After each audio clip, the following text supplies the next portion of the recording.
Hello everyone, I need some ibu for right now. Enjoy the video after this. Welcome to World Zero, a game where you can commit genocide, perform mass deforestation, eradicate endangered animal species, steal properties, and much more. However, despite being called World Zero is nowhere to be found in this game, which makes me feel bamboozled. But I forgive the creators because this game is anime. Cool game, 100 out of 10.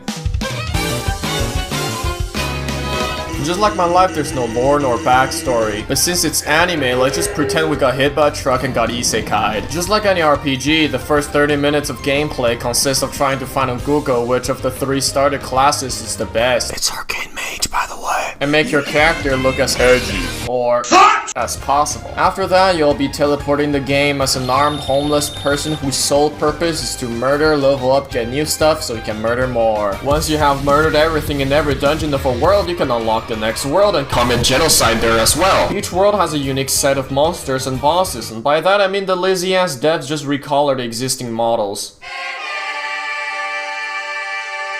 Picking a class in this game is like picking which brand of toilet paper to buy, because you're probably gonna buy them all anyways. Classes in this game are like wives, you can switch them anytime, meaning if you don't like a class, you can just ditch it like how I ditched my kid and start playing as another one without losing any progression. You unlock classes with class tickets, and you can get them from quests, chests, or bosses. The classes are divided into 4 tiers. The starter classes are some ghetto put together classes that you'll ditch after playing for 30 minutes. Starring the Defender without a shield, the Sword Master who clearly hasn't mastered the sword, and the Arcane Mage whose arcane magic is green. I mean, come on, we all know arcane magic is supposed to be purple. They're like discount Chinese version of the higher tier classes because they only have 2 skills and no ultimate attack. They're disappointments that everyone will ditch as soon as possible, like my children, because I ditched them. Next, there's the better starter classes, aka tier 1 classes. It will literally take someone with a somewhat functional brain 30 minutes to get these classes, so yeah, congratulations to those of you who spend time searching for the best starter class, because you just wasted your time for nothing. The tier 1 class includes the Guardian, who is supposed to be the tank but deals so much damage that you might as well call it a tank. Get it? Because tanks deals a lot of damage.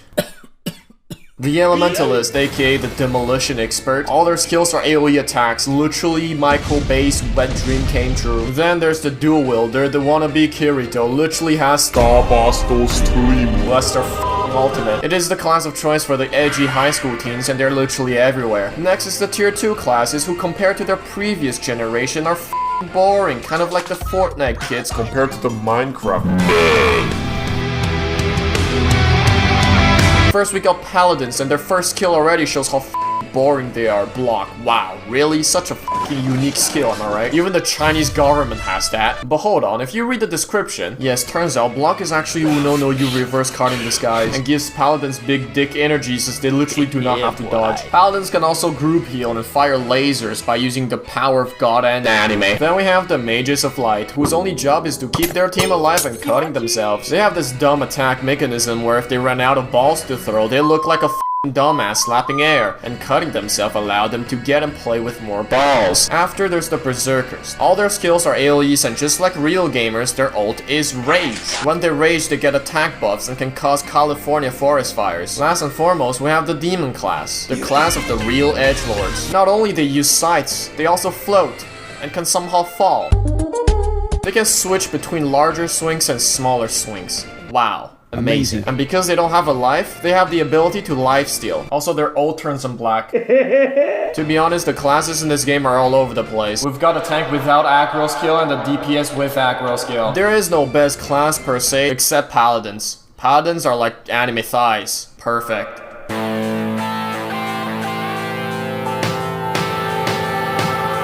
Different classes have different gears. No shit. You get gears by brutally murdering bosses or through quests, but those quests usually require you to brutally murder something anyway. The gears are classed into 5 tiers.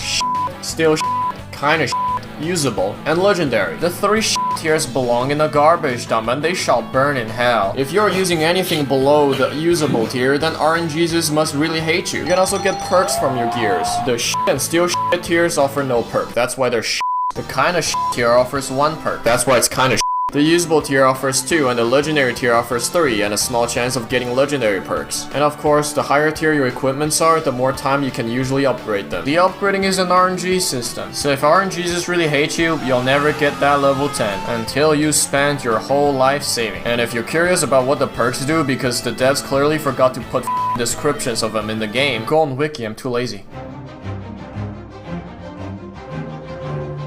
The pets in this game are considered as gears because they don't have rights and are properties. You get pets by hatching pet eggs, and each world offers a unique pet egg. And for some reason you can even get mammals from those eggs. Interesting. Some pets are literal biological weapons and can cause a nuclear war all on their own. Some can change the way you play the game, and some are just useless. If you somehow get a useless pet, just sell it or trade it off like a slave and get a new one. You can upgrade your pets by force feeding it, and every time it levels up 10 levels, it transforms into the next tier.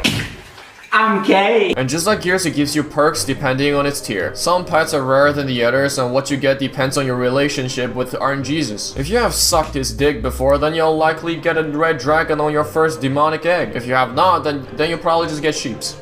A lot of sheeps. F***ing useless.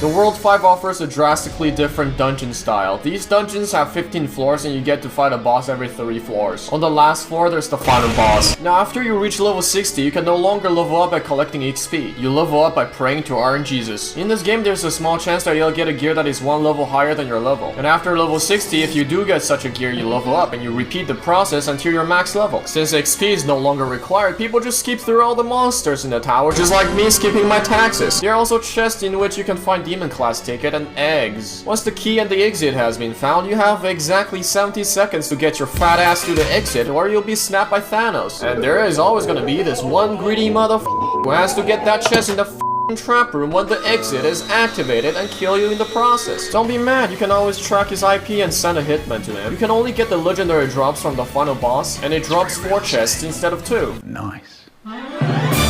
There's not much grind, you can pretty much finish the whole game in a day or 2 if you sweat like a fat man being chased by a lion in the desert. Most people never run out of golds because there is really no need to upgrade gears all the time since the game is f***ing easy! The pet food shouldn't be a problem either unless RNGesus gives you the middle finger and keeps giving you trash. And by the time you finish all the dungeons of a world, your quests are usually all completed. To get to level 75, most people don't even do the tower since it's faster if you just hop around servers and do world bosses instead. If you have a lot of bullbucks, you can literally skip to level 60 and call it a day. And by double chest, you can get to level 75 faster. The only real grind people have to go through is the mount grind. But of course, if you have bullbucks, you can just buy a better one at the shop. And while you're at it, buy some edgy or questionable outfit. Other than that, I don't really see any people grinding other than some perfectionists trying to get full level 75 legendary max upgraded equipments and pets with legendary perks for all their classes. I guess some maniacs also farm for the battle pass. I am certainly not one of them because I have a life.